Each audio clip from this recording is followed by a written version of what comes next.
The wind howled like a wounded beast, gnawing at the pines and dragging whirls of powdery snow across the frozen river. The wilderness groaned beneath the weight of winter, and the sun had long since vanished behind a slate-gray sky. Somewhere between dusk and damnation, a girl ran for her life. Her boots slipped on the crust of snow as she scrambled down the riverbank, breath tearing from her lungs in jagged gasps. Behind her, the forest remained silent, but she knew better than to believe it was empty. She had heard the men shouting earlier. She had seen one raise his rifle. She had seen the smirk on the other's face when they spotted her cloak snagged on a branch. The worst part wasn't the chase. It was knowing who sent them. She ran not for the first time. But this time she had nowhere to go. Ice cracked beneath her. She froze. Then her boot punched through the crust and she plunged waist-deep into the river. The ice screamed. She clawed backward, but the sheet gave way beneath her. The water swallowed her whole with a sickening splash. She tried to scream, but her breath seized in her chest. Cold gripped her like a vice, squeezing the air from her lungs. Her arms thrashed against the current as shards of ice sliced at her skin. The world tilted into silence. Tocho had seen enough winters to know what death looked like. It didn't always come with a gun. Sometimes, it crept in with white breath and quiet feet, whispering promises of rest in a snow-covered cradle. He was crouched near the tree line, stacking firewood into a woven basket, when he heard the splash. His eyes snapped to the river. Nothing moved.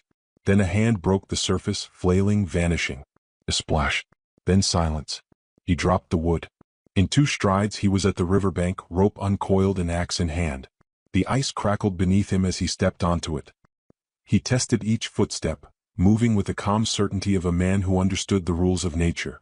And when he reached the edge of the break, he dove in without hesitation. The cold bit hard. His limbs went stiff within seconds, but he forced them to move. His hands groped under the ice, searching. Then cloth. Fingers. He seized her by the coat and kicked hard, breaking back through the hole. He heaved her onto the ice, then pulled himself out after her. She wasn't breathing. Tocho didn't waste time. He slung her over his shoulder and trudged through the knee-deep snow, heading toward the shelter he had built years ago in the hillside.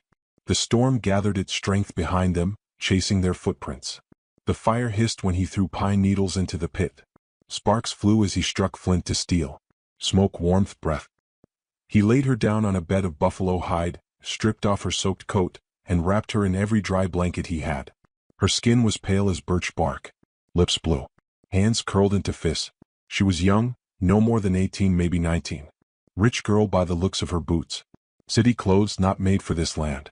A locket on a chain around her neck, silver and too polished for any frontier woman. He placed his hand over her chest. Then, flutter. A beat. Weak but there. He pressed a hot cloth to her forehead. Minutes crawled past. Then her eyes snapped open and she gasped, body convulsing. He steadied her, murmuring in Navajo, then English. You're safe now. Don't speak. She stared at him, wide-eyed, trembling like a colt. Her lips parted, but no sound came. He gave her a sip of water and set a chunk of bread near the fire to warm. She watched him move, eyes following every motion like she expected a blade to appear at any second. When she spoke, her voice was cracked and hoarse. Where am I? Tocho didn't answer right away. He added more wood to the fire, watching the flames rise. You're alive, he said finally. That's enough for now. The next day, the snow laid a thick blanket over the land. Smoke curled from the chimney as the wind howled outside. Inside, the girl huddled near the fire, wrapped in hides. Tocho sat a few feet away, sharpening his knife with slow, even strokes. She hadn't told him her name. He hadn't asked. But now she broke the silence. My name is Gertrudis. Tocho nodded. She hesitated. Gertrudis? Rose. He looked up. Lying waste's breath. She flinched, then lowered her gaze. Ashcroft, she whispered. The name rang in his mind like a church bell. Ashcroft. As in Ashcroft Rail. As in the tycoon who bought out half the valley and drove the Navajo from their grazing lands. As in the man who built a fortune on tracks laid over bones. He said nothing. Gertrudis's eyes filled with fear. You know the name. I know it, he said. But you're not your name. Not here. She studied his face. High cheekbones, dark eyes, long hair tied back in braids. Scars ran across his knuckles and one traced his collarbone like a lightning strike. You're Navajo. Yes. You live out here? Alone. I prefer wolves to men. She almost smiled. Almost. That night, she curled into the hides while the fire popped beside her. Outside, the storm howled. Inside, silence stretched between them. Then, to her own surprise, she spoke. I didn't fall in. I was running. Tocho didn't look at her. From what? My uncle, she said bitterly. He was supposed to protect me after my father died. Instead, he sold me off to a railroad man from Chicago. 20 years older. Twice my weight. I refused. So he said I stole from the estate. Put a price on my head. She looked away, eyes gleaming. Now I'm a fugitive. A thief. And soon enough I'll be dead. Tocho spoke softly. You were almost dead yesterday. You're not now. She stared at the flames. Why'd you save me? He met her gaze. Because I couldn't walk away. She didn't answer. But her breathing slowed. On the third day the storm eased. Gertrudis stepped outside, leaning on a cane he carved for her. The world sparkled with ice and silence. Tracks of deer in the snow. Crows overhead. The river frozen again. She said little, but her eyes missed nothing. When he taught her how to set a snare, she listened. When he showed her how to cut kindling without slicing her hand, she watched his movements like a mirror. Each day she grew stronger. And each night the silence between them shrank just a little. But on the fourth morning Tocho's jaw tightened. Smoke rose on the horizon. A thin trail, controlled, unnatural. He motioned for Gertrudis to stay inside and slung his rifle over his shoulder. 2 men rode into the clearing that afternoon. One wore a patched duster, the other a coonskin cap. Both carried pistols and the kind of eyes that scanned too much. Tocho stood between them and the door. Looking for a runaway, one said. Girl. Pale. Blue coat. Tocho said nothing. The other chuckled. We heard rumors. Trapper said he saw her limp into the woods. Maybe with some native company. Tocho's hand drifted to his belt knife. There's no girl here, he said flatly. The first man spat. If you're lying, that makes you an accomplice. I'm not lying. The second man leaned forward in the saddle. You always live alone out here? Tocho didn't blink. I prefer wolves to men. The man's lip curled. Bet the wolves are better company. They don't ask stupid questions. The two stared at him. One fingered the grip of his revolver. Then the other saw something, a blue scarf tucked just barely into the firewood pile. Gertrudis must have dropped it. The man's eyes lit up. Well. His hand went to his holster. And Tocho moved. Not for the gun, but for the axe in the chopping stump. In one motion, he yanked it out and slammed it into the log inches from the man's horse. The beast reared, screaming. The man fell backward into the snow. Tocho's voice was iron. You're not welcome here. The man scrambled to his feet, face white. You'll regret this. Tocho stared at him. I've regretted worse. The men left. That night, Gertrudis sat beside the fire, hands clenched. They saw me. I know. They'll come back. With more. I know. Gertrudis looked at him, voice shaking. I can't keep running. You don't have to. Then what? Tocho didn't answer right away. We move before they do. Her eyes widened. To where? To where they least expect. Through the mountains. Into the back trail. I know the way. She hesitated. Why are you doing this? Tocho met her gaze. Because someone once saved me when I didn't deserve it. I've owed that debt for 10 winters. Gertrudis's throat tightened. I don't deserve this either. Maybe not, he said. But you're getting it. They packed that night. Just enough food. A rifle. Her locket. His blade. Before dawn, they left footprints in the fresh snow. 2 sets, vanishing into the trees as the first orange light cracked across the horizon. Snowflakes clung to their lashes as they moved through the pines, quiet as ghosts. Tocho led the way with the precision of a predator, weaving through thickets, avoiding the crunch of brittle ice. Gertrudis followed, hood pulled tight around her face, her breath coming in soft white puffs. She was no longer a girl in silk and perfume. Cold had scraped that away. What remained was leaner, sharper. She no longer stumbled. She learned to move like the land itself, carefully, deliberately, always watching. The world around them felt endless. Snow-covered ravines, frozen rivers choked with fallen limbs, pine branches heavy with frost. Every now and then Tocho would stop, kneel and study the earth. Gertrudis would wait in silence, trying to read his eyes the way he read the tracks. Once, he pulled her into the brush just as a hawk circled overhead. They held their breath as 2 riders passed below, following hoofprints in the snow. Their pursuers were closer than Tocho liked. Every hour narrowed the gap. There were 3 of them now. The two from before had joined a third, a younger man, wiry and fast, with a scar down his jaw and a bow slung across his back. This one didn't speak much. He just watched the snow like it owed him something. On the third night, they made camp in a rocky hollow shielded from the wind. Tocho showed Gertrudis how to start a fire using bark and flint. She struck the steel with growing confidence, and when the flame caught, she grinned. "I used to burn my fingers lighting a match," she said, holding her palms near the warmth. Tocho raised an eyebrow. "You still burn them?" She laughed for the first time in days. It sounded like something that belonged to a different girl. Tocho handed her a strip of dried venison. She chewed it thoughtfully. "How far to the pass?" 2 days. Maybe less." "And after that?" He hesitated. "Depends." She waited, but he didn't elaborate. Gertrudis had learned by now that Tocho never wasted words. When he spoke, it mattered. She admired that, even if it made her crazy. After a long silence, she asked, "What were you before this?" "Before the mountain, before the hides and firewood and silence." He didn't look at her. "Scout. U.S. Army." She blinked. "Really?" "For a while. Until I saw what they did to the people I scouted for them to find." Gertrudis's throat tightened. "You quit?" "No," he said softly. "They burned the village first." The fire crackled between them, throwing shadows across his face. She could see the grief there, etched deep beneath the calm. But there was something else too, rage, buried and cold, like coals beneath ash. "I'm sorry," she whispered. "I don't want your sorrow. Just your strength." He looked at her then. Really looked. Not the girl who fell through ice.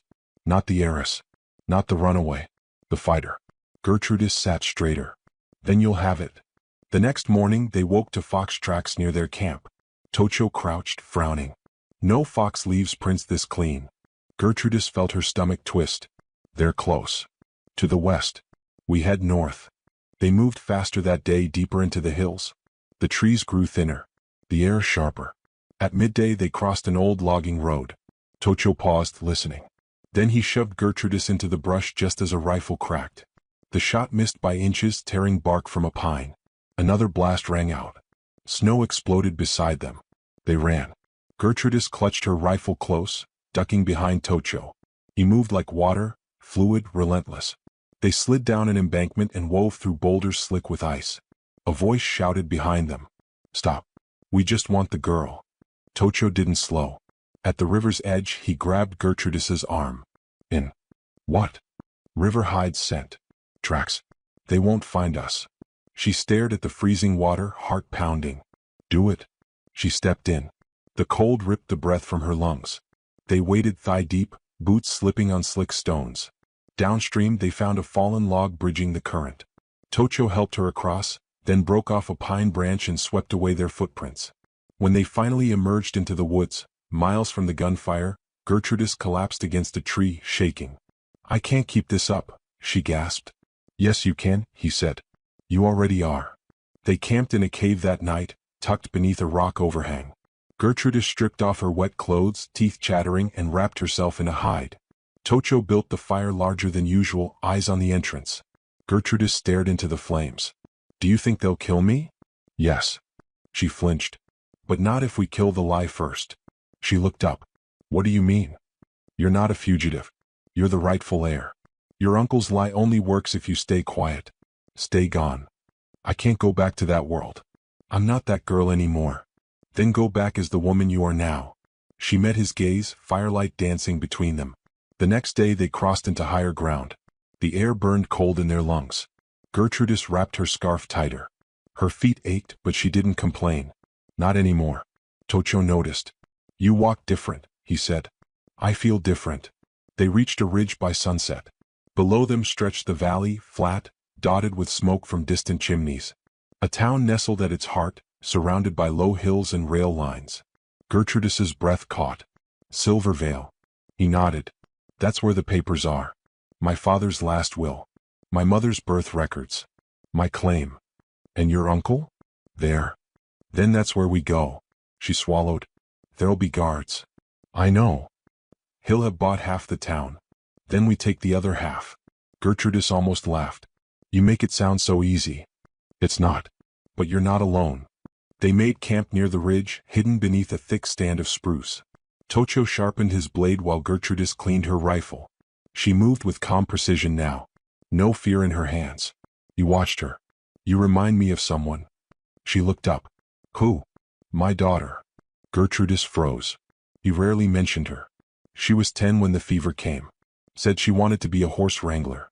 Wore boots too big and shot better than most grown men. What happened? Tocho didn't answer right away. When the settlers came through, they brought more than guns. Brought sickness too. My wife died first. Then my girl. I buried them both on the bluff behind the cedar ridge. Haven't left the mountain since. Gertrudis's eyes brimmed with tears. I'm so sorry. He nodded slowly. I was too late to save them. But I'm not too late to save you. She reached across the fire and placed her hand over his. They sat that way a long time. The next morning they woke to hoofbeats. Tocho sprang up, rifle in hand. Gertrudis grabbed her boots. Too late. The young scarred rider appeared first, silent, eyes sharp. He raised his bow but hesitated when he saw Gertrudis armed and aiming. The 2 bounty hunters followed.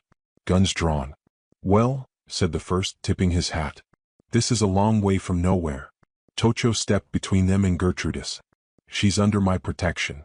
She's under a price, the scarred one growled. No price is worth your life. The older hunter laughed. We'll see. Then Gertrudis stepped forward. No, she said. You'll hear me. The men blinked. You're chasing the wrong woman. I didn't steal anything. I am Ashcroft, the only one left with a right to that name. My uncle is the thief. They didn't lower their weapons. Got proof of that, sweetheart? She reached into her pack and pulled out the locket. Clicked it open.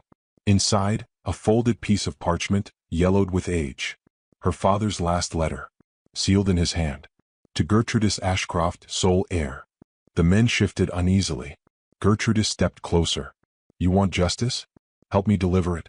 Help me bring him down. And I'll see you paid. Not in blood. In truth. Silence. Then the scarred rider lowered his bow. I knew her father, he muttered. He wouldn't have sold her out. The others hesitated. Guns wavered. Tocho moved to stand beside Gertrudis. You have a choice, he said. Walk away. Or walk with us.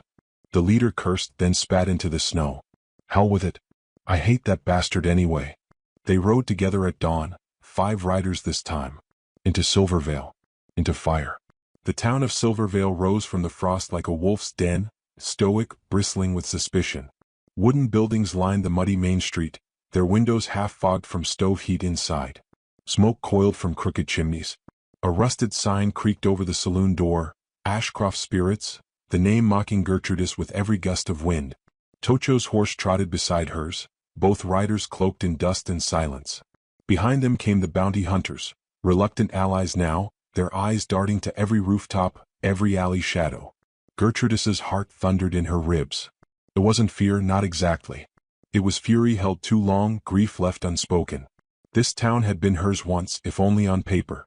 Now it reeked of her uncle's control. The townsfolk paused as they passed. A shopkeeper's eyes narrowed. A group of boys stopped tossing snowballs. An old woman dropped her broom. Word traveled fast. Ghosts didn't usually ride into town. They dismounted in front of the courthouse, tall, gray, and newly built. Paid for by the Ashcroft estate. Gertrudis looked up at the wide oak doors and exhaled. This is it. Tocho stepped beside her. No turning back.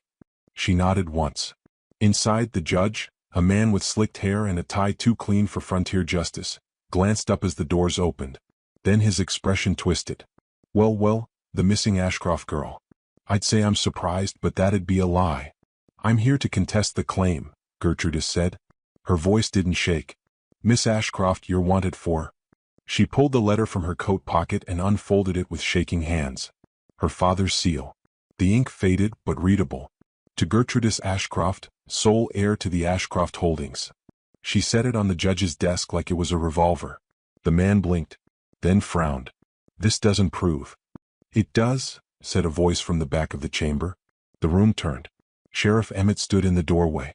His badge was tarnished, his limp heavier than she remembered, but his eyes were the same. I witnessed that letter myself, he said, before her father died. I delivered it to the house. The judge's jaw clenched. This town belongs to thieves, Gertrudis said louder now. To men who thought if they buried me deep enough, the past would stay buried. But I climbed out of the snow. And I brought the truth with me. The doors behind her opened again. Her uncle stepped in. Henry Ashcroft. Tall. Broad. His beard was trimmed with military precision, but his eyes were hard as iron filings. "Well," he said, voice slick with false charm, "look who learned how to ride." Gertrudis turned to face him, her back straight. "Your time is up." He smiled. "I admire the theatrics. Really, Gertrudis. It's almost convincing. I have my father's letter. You have a forgery. I have witnesses.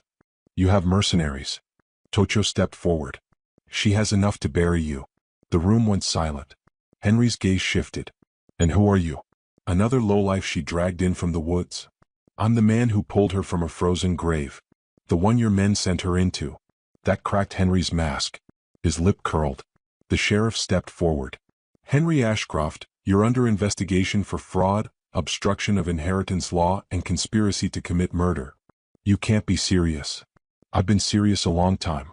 I just didn't have the proof. Now I do." Henry reached for his coat, slow and deliberate. His hand brushed the revolver holstered at his hip. Tocho didn't wait. In a blink, his blade was drawn. "Try it," he said. The room froze. No one breathed. Henry's fingers twitched, then moved away. "Very well," he said coldly. "Let's settle this, like gentlemen." Outside the courthouse, a crowd had gathered. Word had spread like prairie fire. Gertrudis stood on the steps, shoulders squared, eyes locked on her uncle. Henry stood across from her. His lawyer flanked him. Behind them, 6 armed men, hired guns with dead eyes and twitchy fingers. "Your move, girl," Henry said. Gertrudis held up the letter. "This is my claim." Signed. Witnessed. "You can't erase my bloodline. You were always a liability. You cared too much. Thought too small. Your father knew the game, but you never did." Tocho stood at her side, rifle resting in his arms. "I don't play games," Gertrudis said. "Not anymore." Henry nodded to his men. Guns cocked. The sheriff stepped forward, hand on his holster. "You draw, I shoot." Henry sneered. "You shoot, I burn this town." For a moment, the world teetered. Then the first shot rang out. No one was sure who fired first. Maybe it was one of Henry's men, maybe it was instinct. But in a flash, the street exploded into chaos. Gertrudis ducked behind a barrel. Tocho dropped to one knee, firing with deadly calm. A hired gun fell with a scream. Another staggered backward, clutching his thigh. The sheriff took a bullet in the arm but kept firing. Snow turned red. Smoke curled through the air. Gertrudis scrambled toward the side alley, heart pounding. She saw Henry duck into the saloon, dragging something behind him. She followed. Inside, the saloon was empty. Chairs overturned. Bottles shattered. She found him behind the bar, loading a shotgun. He looked up. "You really think you're ready for this?" he growled. "I don't have to be ready," she said. "I just have to be right." He raised the shotgun. Gertrudis fired. Her bullet struck the bottle above his head, glass raining down. He flinched. She lunged, knocking the barrel aside just as he pulled the trigger. Wood exploded beside her. They grappled. He was stronger, but she was faster. And furious. He shoved her hard against the wall. "You're just a girl," he spat. "I was," she hissed. Then she drove her knee into his gut and slammed the butt of her pistol into his jaw. He collapsed. Tocho burst in seconds later, rifle raised. Gertrudis stood over her uncle, chest heaving, gun still in her hand. "It's done," she whispered. Later, as the sun set in blood-orange hues over Silvervale, the sheriff nailed the warrant to the courthouse wall. Henry Ashcroft, arrested, stripped of title, bound for trial in Denver. The townsfolk gathered around Gertrudis like they were seeing her for the first time. Not the runaway. Not the heiress. The survivor. She turned to Tocho. "You stayed. I said I would. You could leave now. No one would blame you." "I'm not leaving." She smiled. The town buzzed with change. Old debts came due. New alliances formed. Gertrudis walked through her father's estate with boots heavy with purpose. She wasn't returning to what was. She was building something new. That night, under a sky thick with stars, she and Tocho stood by the riverbank. "You know," she said, "I never planned on coming back here. I didn't plan to meet you." And yet, they stood in silence. Then Gertrudis turned to him. "What would you do if you weren't hiding anymore?" He didn't answer right away. "Maybe I'd help rebuild," he said finally. "Maybe I'd teach. Maybe I'd start something that lasts longer than blood." She looked at him. "You already did." He smiled faintly. "You talk too much." She nudged him. And you don't talk enough. They stood that way a while longer, just watching the snow fall. And somewhere beneath it all, something thawed. Snow melted in slow patches across Silvervale, revealing the earth beneath like scars healing after a long war. Winter loosened its grip, but the cold lingered, sharp in the wind, lingering in shadows. Gertrudis stood on the courthouse steps, coat flapping in the breeze, as men hoisted her uncle into the back of a prison wagon. His hands were bound. His lips still bore the bruise from their fight in the saloon. He didn't look at her as they shut the doors. That part was over. But she knew better than to call it done. Power like his didn't die with an arrest. It seeped into cracks, whispered from ledgers, passed in handshakes behind doors. He may have been the face of it, but the rot ran deeper. Inside the courthouse, legal papers waited. Her father's accounts, railroad holdings, land titles. Everything she'd fought to reclaim now rested in her hands. All of it came with weight and ghosts. She signed the final page without shaking. The pen dropped like a bullet casing. "You're now the official executor of the Ashcroft estate," said the judge, not quite able to meet her eyes. She simply nodded and turned away. Outside, Tocho waited beside the hitching post, arms folded, face unreadable. Gertrudis walked down the steps and met his gaze. "It's done," she said. "No," he replied. "It started." They rode north that afternoon, away from the town center and up toward the bluffs where the rail lines met the wilderness. Tocho had something to show her. The trail narrowed as they climbed. Pines lined the ridge. Birds called in the distance. No words passed between them, but none were needed. They rode as they had before, her watching him watching the land. They reached the bluff just as the sun dipped low, setting the snowcaps aflame. Below them, the vast valley spread out, a tapestry of hard-earned peace. The tracks gleamed like veins of steel. Smoke curled from distant chimneys. Silvervale reborn. Tocho dismounted and walked toward a small grove of trees. Gertrudis followed. There were 2 graves beneath a cedar tree. The wood markers were worn but lovingly carved. She knelt beside them, brushing snow from the names. "I think about them every time the wind shifts," he said behind her. "Every time a fire catches or a bird calls just so." She looked up. "They'd be proud of you." He didn't answer. Just looked out over the horizon. "You still feel alone," she said gently. "I've always been alone. You aren't anymore." Silence stretched between them. Then softly he said, "I know." Back in town, things changed faster than Gertrudis expected. The saloon reopened under a new name, no longer a shrine to the Ashcroft brand. Workers were paid fair wages. Land was restored to families who had been cheated from it. Tocho helped build a school for mixed children, something unthinkable months before. The town was learning to live without fear. But peace never comes without challenge. 3 weeks after Henry's arrest, a telegram arrived. The railroad board was demanding a hearing, a formal one in Denver. They were disputing Gertrudis's control, claiming her time in hiding disqualified her leadership. They weren't just doubting her, they were inviting her to lose everything. The town urged her not to go. "They want to corner you," said the sheriff. "They'll crush you in court," warned one of the bounty hunters. But Tocho said nothing. That night, Gertrudis stood by the fire, eyes locked on the flames. "I'm scared," she admitted. Tocho didn't look away. "Then bring your fear. It means you know what's at stake. They won't fight fair. Then don't play fair." She blinked. "Is that advice from a warrior?" "It's advice from someone who's lost everything once. And doesn't want to again." They left at dawn. Gertrudis wore her father's coat. Tocho rode beside her. She carried the original letter, affidavits from Silvervale's townsfolk, and something more important than documents, a presence forged in snow, sharpened by survival. Denver was a different world. Stone buildings, electric lamps, crowds that moved too fast and talked too loud. Gertrudis had known this life once. It felt strange now, distant, like a dream from another person's sleep. The hearing chamber was polished marble and thick velvet. A dozen men sat at the bench. None smiled. "Miss Ashcroft," the lead director said, "we appreciate your dramatic return. But let us be clear, business is not driven by sentiment. Your absence from operations for nearly 6 months is concerning." "I wasn't absent," she said. "I was hunted." A murmur rippled through the room. She stepped forward and laid her documents on the table. "My father's signature. My legal claim. My witnesses. And my intention." The lead director lifted a brow. "Your intention?" To dissolve the monopoly and return fair control of lands to the settlers and tribes it was stolen from. To rebuild the railroad not as a weapon but a lifeline. One of the men laughed. You'd destroy your own fortune? I'd rather build a legacy. Legacy doesn't pay bills. Legacy survives when the money's gone. Another director leaned forward. And if we vote against you? Gertrudis met their gaze. Then I'll take it to the press. To Washington. To every man and woman your empire's crushed. I'll tear it apart brick by brick. I've buried enough lies. I'm not afraid to bury a few more. Silence followed. Tocho, standing at the back, folded his arms and waited. They broke for deliberation. An hour passed. Then the verdict came. Majority rule. Gertrudis Ashcroft retained full legal control. She didn't cry. Not in that room. But her fingers shook when she signed the final papers. Back in Silvervale, the train whistle sounded a little brighter that week. Children chased each other past the bakery. Horses pulled carriages with less tension in their step.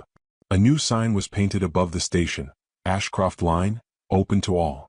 Gertrudis stood beside the platform watching the crowd. Tocho stepped up behind her. You changed this place. We did. He was quiet a moment. You could leave now, he said. Go east. Start fresh. Run the company. I could. But you won't. She turned. No. He nodded, almost smiling. Then maybe I stay too. Gertrudis raised an eyebrow. You were thinking about leaving? I never stop thinking. Doesn't mean I'll do it. She looked up at him. You stayed when no one else did. You saw me when no one else looked. I didn't win this alone. You survived, he said. You did the hard part. She reached for his hand. He didn't pull away. Do you ever feel warm again after so much cold? She asked softly. He looked at her, eyes deep as the canyons. Sometimes, he said. If the fire is real enough. She stepped closer. And is this? He didn't answer in words. But when their foreheads touched and the wind blew gently around them, and the snow stopped falling, Gertrudis knew. The fire beneath the ice had never gone out. It had simply waited for the right spark. The prairie stretched out in endless golden sighs, breathing in the warmth of a late afternoon sun that spilled its last honeyed light across the earth. Dust rose in gentle swirls behind the slow measured steps of a tired horse, its rider sitting tall and quiet in the saddle, the folds of her travel-worn skirt catching the breeze like ship sails on an unseen tide. Rose Dunn Whitlock carried the weight of 100 unspoken hopes inside the worn satchel pressed to her side. Beneath the leather flap, folded with trembling care, lay the letter. The one that had changed everything. The one that promised something she had never known outside of faded dreams. A place to belong, a heart to call hers, hands that might steady the storms within her. She shifted slightly, her back aching from the long ride, and the town of Willow Creek slowly unfurled before her. A smattering of buildings clinging to the earth as if they too feared the loneliness that howled across the open plains. Smoke curled from a blacksmith's chimney. A church steeple caught the light and threw it back toward the heavens. Children darted between wooden storefronts, their laughter carried thin and high on the wind. She was not what men dreamed of. That had been told to her in whispered warnings and pitying glances since girlhood. Her height, they said, would frighten suitors. Her quiet ways would unsettle neighbors. Her long arms and broader shoulders, better suited to a farmhand than a lady, were things to be hidden, apologized for, endured. But the letter had spoken differently. Henry Dobbs, a blacksmith seeking a wife, had written of wanting a sturdy woman, one who could handle the hard truths of ranch life. He had needed strength. Rose Dunn had believed she might finally be enough. The horses' hoofs clattered hollowly against the wooden planks of the main street. Townsfolk slowed their errands, curiosity blooming in their faces. Her cheeks flamed, but she kept her chin lifted, her hands steady on the reins. At the far end of the street, beside the blacksmith's forge, stood a man wiping soot from his hands with a cloth. Henry Dobbs. He was broad in the shoulders, hair a thatch of dark waves, his brow heavy with a perpetual scowl born of hammer and fire. Their eyes met. Rose Dunn offered a soft, uncertain smile. Henry's face shifted, not into joy or welcome but into something colder. His gaze traveled the long length of her figure, from her scuffed boots up to where her sun-touched hair tumbled from beneath her bonnet. His lips tightened and he dropped the cloth into the dust. He approached with a hesitance that soured Rose Dunn's stomach. The onlookers, sensing something fragile in the air, leaned in without moving. "You're Rose Dunn?" he asked, voice gruff. "I am," she said, her voice carrying more steadiness than her heart felt. Henry rubbed the back of his neck, glancing away. A bead of sweat traced his temple despite the coolness settling over the land. I thought. He began, faltering like a man stepping onto rotten ice. I thought you'd be smaller. The words sliced cleaner than any blade. Not cruelly said but cruelly meant. A shame he could not hide colored his face. Rose Dunn said nothing. She knew how this would unfold. She had seen it in the eyes of would-be suitors back home, the same weighing, the same dismissal. I can't. I don't think this will work, Henry muttered, shifting from foot to foot. No offense, miss, but it ain't what I had in mind. The street held its breath. Somewhere, a dog barked and the sound seemed deafening. Rose Dunn nodded once, stiffly, a motion sharp as a snapped twig. Without another word, she turned her horse toward the boarding house at the edge of town, leaving Henry, the townsfolk, and the shattering echo of hope behind her. The room the boarding mistress gave her smelled faintly of old biscuits and faded lilac water. Rose Dunn unpacked slowly, laying her few belongings in neat lines across the narrow bed. She traced the edge of the letter with her fingertip, feeling its promises bleed away under her touch. She ate no supper. Hunger curled in her belly, but grief fed upon it first. Instead, she found herself drawn to the back porch, where wild grass grew thick and stubborn, and a lopsided bench sagged beneath the weight of forgotten seasons. The sun had nearly dipped below the hills, setting the world aflame with colors so vivid it seemed an apology from heaven itself. Reds and golds and bruised purples washed over the fields, the trees, the lonely figure of Rose Dunn sitting small against the vastness. She pulled her shawl tighter around her shoulders, the wind teasing strands of hair free to dance across her face. Tears gathered at the edges of her eyes, but she blinked them back fiercely. Crying solved nothing. She had known that since she was a child left to stitch her own dresses and patch her own shoes. She had not come to this place to be pitied. She had come for a new beginning. That it had slipped through her fingers like dry prairie dust did not mean the dream had died. It only meant she would have to find another way. From somewhere near the blacksmith's forge, voices rose, laughter, the clanging of a hammer. Life went on, indifferent to one woman's quiet heartbreak. But far beyond the noise, standing at the edge of his own fields, a man named Jonas Carter leaned against a fence rail and watched the setting sun paint the sky. His eyes, worn but kind, drifted to the faint figure on the boarding house porch, a silhouette framed by fading light. He saw not her height, nor the rejection that clung to her like morning mist. He saw only the way she sat so still as if stitched into the earth itself. He saw strength dressed in sorrow. He saw a woman who had carried herself to the very edge of the world, carrying a letter too heavy for hope, and yet still sat upright against the coming night. Jonas tipped his hat lower against the wind, the corner of his mouth twitching into the ghost of a smile. Some things, he thought, were better built high enough to reach the stars. And some souls, once noticed, could never be forgotten. The days unfolded like old paper, creased and worn, under the breath of a softer sun. Rose Dunn stayed on at the boarding house, each morning rising before the roosters crow, moving through town like a ghost stitched into the seams of a world that barely noticed. But not everyone was blind. Jonas Carter, the quiet rancher whose land spread wide beyond the crooked river, found his gaze drawn to her as if by an invisible thread. It wasn't the way she towered over the other women that held him, nor the sadness that clung to her hem like burrs. It was the way she moved with careful kindness, as if the very earth beneath her feet deserved gentleness. He saw her first when she knelt in the dusty churchyard, mending a broken cross with twine and patience. Later, at the general store, he watched her stand back while others hurried, letting the elder townsfolk take their turn first, even when the wind bit through her thin coat. There was no fanfare to Rose Dunn Whitlock. No flare of color, no sharp laugh to chase away notice. She was the hush between songs, the stillness before rain, the quiet ache in a lonely man's chest he hadn't known how to name until he saw her. One afternoon, as Jonas loaded sacks of feed onto his wagon, a sudden gust whipped through Willow Creek, tearing a bundle of freshly laundered linens from the preacher's wife's arms. White sheets flapped like frantic birds, scattering across the road. Without hesitation, Rose Dunn dropped her basket and rushed to help. She moved faster than her size suggested, chasing down the rebellious linens with long, graceful strides. Jonas stood watching, a slow smile rising under the shadow of his hat.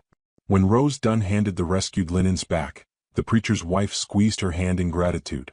Jonas saw the flicker of surprise in Rose Dunn's eyes at being thanked, as if kindness returned to her was a language rarely spoken. The wildflowers began blooming early that spring, stubborn against the lingering chill. Rose Dunn noticed them first, a riot of yellow and purple along the fence lines and riverbanks. They were not delicate blooms but hardy things, their roots sunk deep into soil others deemed too rough for beauty. One morning she found herself wandering beyond the town's edge, following the crooked path of wild blossoms. They led her to a stretch of broken fence where a man knelt, tools scattered around him, wrestling with a gate that refused to hang true. Jonas glanced up as she approached, his forehead creased with the familiar frustration of stubborn wood and rusted hinges. He tipped his hat, an easy motion, a greeting meant for equals, not strangers. She hesitated, then spoke in that soft, lilting way that made even the dry air seem sweeter. "Would you like a hand with that?" Jonas chuckled low in his chest, stepping aside without argument. Rose Dunn studied the gate, the way it sagged heavy on its hinges, pulling against itself. She lifted it with a practiced hand, years of farm work teaching her the dance of weight and balance, and Jonas drove the final nail in with a solid swing.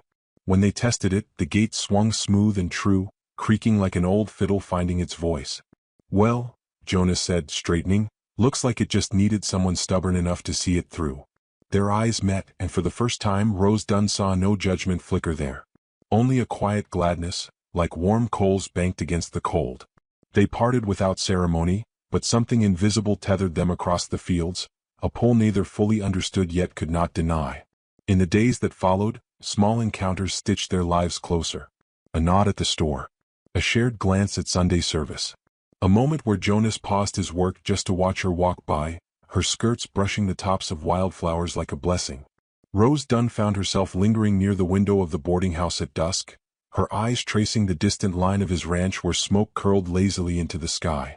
One evening, as she carried a small sack of flour back to her room, Jonas rode past on his bay gelding, the horse's hooves striking a steady rhythm against the hard-packed road.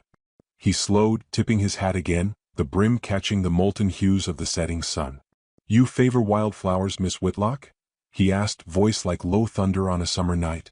Rose Dunn smiled, a real one this time, shy but steady. "They grow where they're not always wanted," she said. "But they stay anyway." Jonas nodded, as if she'd spoken a truth he already knew but had forgotten how to say aloud. "Seems to me the world could use more of them," he said, and with a touch to his reins he rode on. The boarding house walls felt closer that night, the rooms too small to hold the thoughts blooming wild and unchecked in Rose Dunn's mind.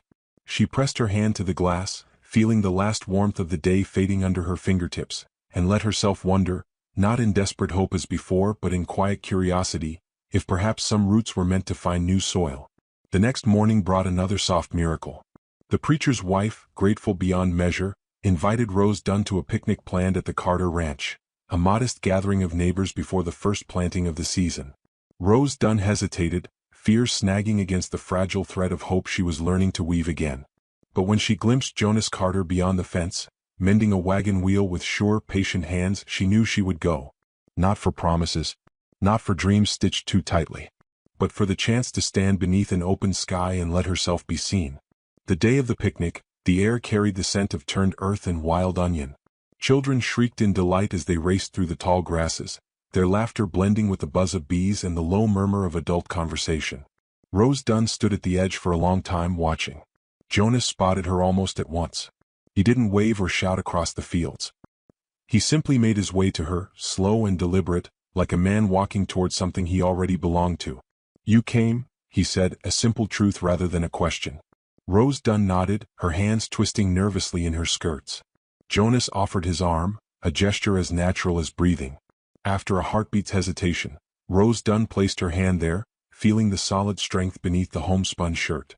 They walked together among the wildflowers that grew untamed along the fence line, speaking of small things, the stubbornness of calves, the sweetness of wild honey, the coming rains.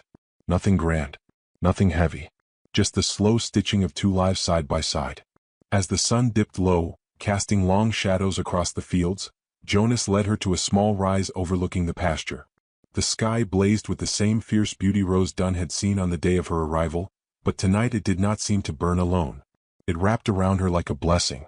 Jonas turned toward her, his face lit gold by the dying light. "Funny thing about wildflowers," he said. "Folk call 'em weeds sometimes. Say they don't belong. But they don't see how they hold the earth together when the storms come." Rose Dunn swallowed against the ache rising in her throat. "You're not what I expected," Jonas said, his voice roughened by something deeper than shyness. "You're better." The words settled into the empty places inside her, filling them not with noise but with peace. The breeze caught the hem of her skirt, the ribbons in her hair, the whispered prayers she didn't even know she'd spoken. And there, under the wide, forgiving sky, Rose Dunn Whitlock dared, for the first time in her life, to believe that maybe, just maybe, she had been made exactly right. Somewhere far below the horizon, storms gathered, old fears waited to rise. But for now, the world was nothing but golden light, open fields, and the steady beating of two hearts learning how to hope again. The days grew warmer, the land swelling with the slow pulse of spring, and life in Willow Creek stirred with new rhythms. Seeds were pressed into the thawed earth, fences mended, promises made in the unspoken language of those who knew the land's quiet mercies. Rose Dunn found herself drawn more and more to the Carter Ranch, not by invitation but by the gentle tide of small needs that seemed always to arise. A wagon in need of a second set of hands. A wayward calf requiring coaxing from a thicket. A basket of early peas gathered for the preacher's wife, who suddenly found herself limping with a twisted ankle. No one said it aloud, but Rose Dunn's presence wove itself into the days like the scent of clover after rain, unnoticed until it was everywhere and then sorely missed when absent. It was Jonas who asked, one evening beneath a sky soft with lavender clouds, if she would stay on a while longer. His voice was casual, but his eyes betrayed the hope stitched into every syllable. "I reckon the place runs smoother with you around," he said, scuffing his boot against the worn porch boards. "If you're willing." Rose Dunn looked out across the fields, where the last light of day painted the grasses silver and gold, and something deep inside her, something tired and bruised from too many goodbyes, whispered yes. They worked side by side in the soft-spoken companionship that needed no grandiose dungeons. Jonas showed her how to read the sky for coming storms, how to mend a harness with strong but patient stitches.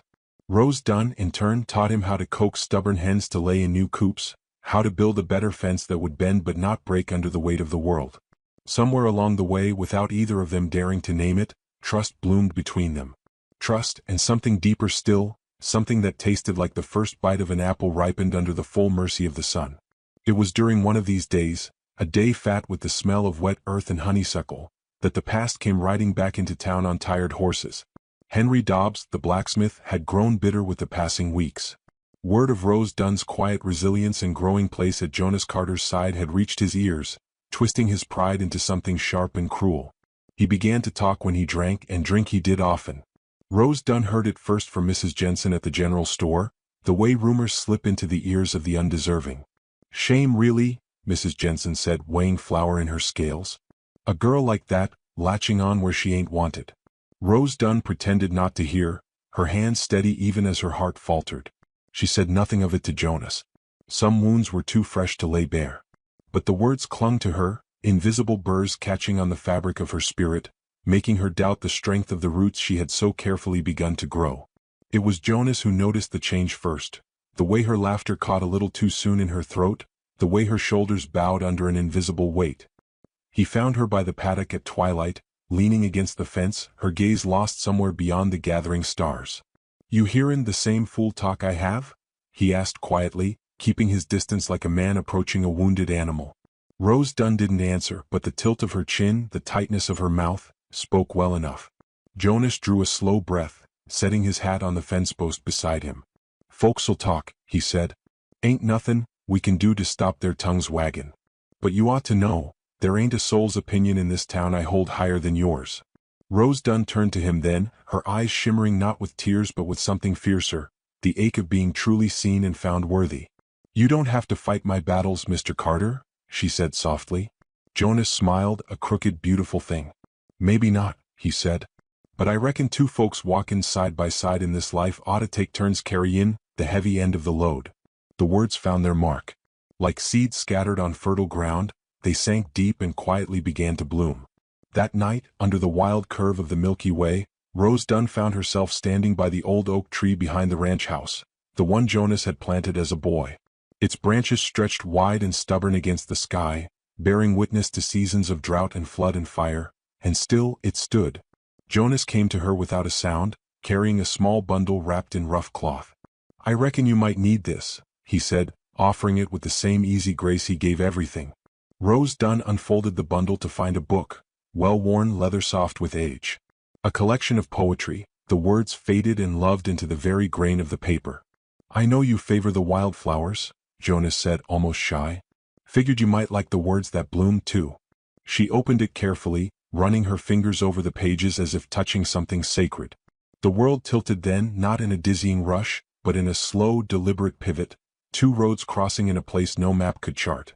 She looked up at him, the book cradled to her chest, and saw not a rescuer, not a savior, but a man who knew how to stand with her, not over her.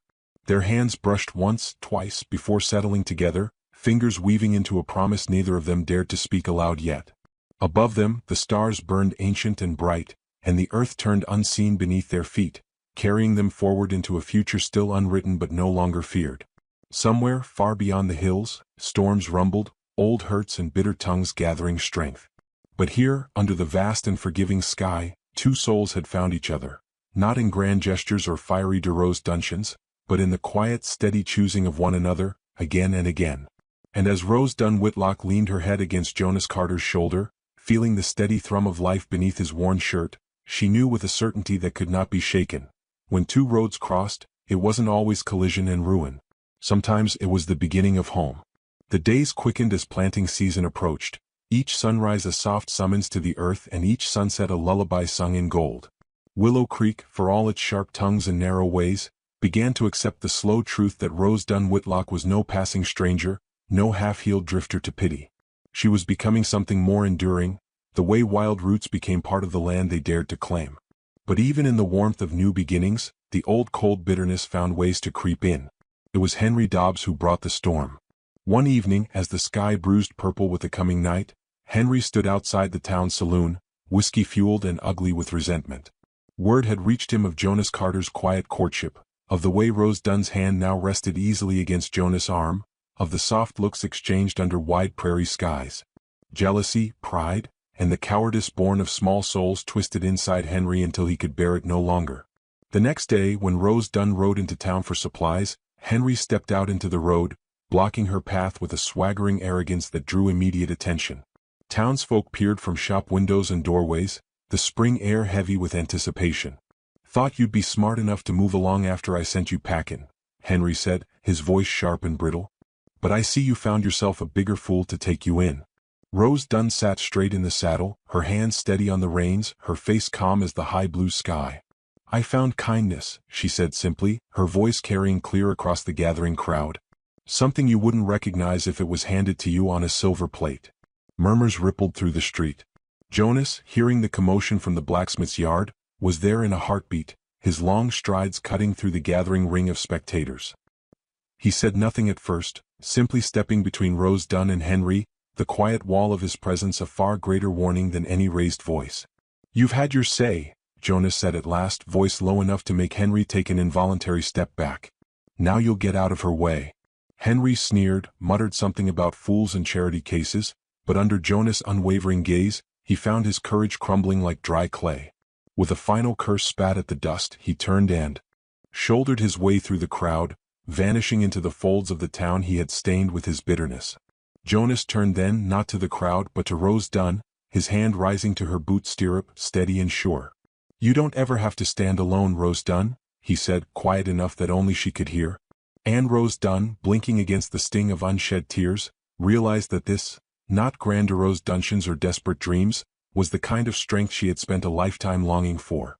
They left town together under the arching canvas of a sky deepening toward twilight, the road unspooling before them like a promise made in wildflower threads and stitched by the setting sun.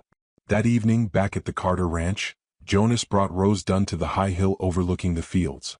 A warm breeze stirred the grasses into a soft sea, and the first stars pricked through the veil of dusk. Jonas had built something there, simple but beautiful, an arch of rough-hewn wood twined with prairie flowers, standing tall against the endless sky. Rose Dunn stood breathless before it, her hand flying to her mouth. "I reckoned if I was gonna ask a woman to stay by my side," Jonas said, voice thick with emotion he made no effort to hide, "it ought to be under something as stubborn and beautiful as she is." He stepped closer, holding out a small band of silver, shaped not by a jeweler's delicate tools but by his own strong hands at the forge, hammered and polished with care only love could teach. "I ain't rich in gold or land," Jonas said, his voice shaking just enough to make it truer, "but I've got a heart that knows your worth.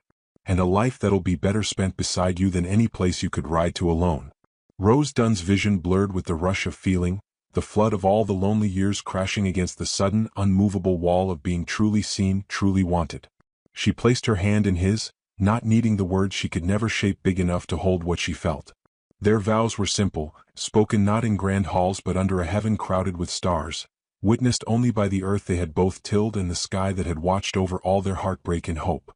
"I will stand with you," Jonas said, "whether the winds tear at us or the rains drown the fields." "I will walk beside you," Rose Dunn answered, "whether the road rises easy or falls hard under our boots."